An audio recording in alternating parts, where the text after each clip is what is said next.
Hello, and welcome to another payboxtimer.com mobile app navigation video. And now we're going to use our prepay code to make a mobile payment for our coin box. First, we're going to connect our phone to our paybox. Then I'm going to select the amount of time I want to buy. Then I'm going to enter in my prepay code.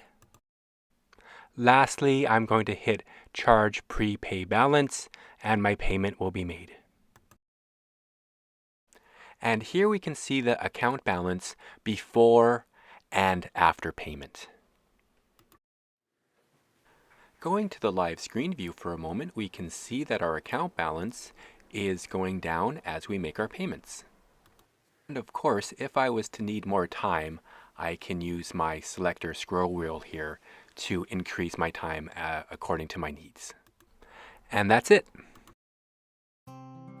For more information, you can visit us at limitedresources.us or payboxtimer.com.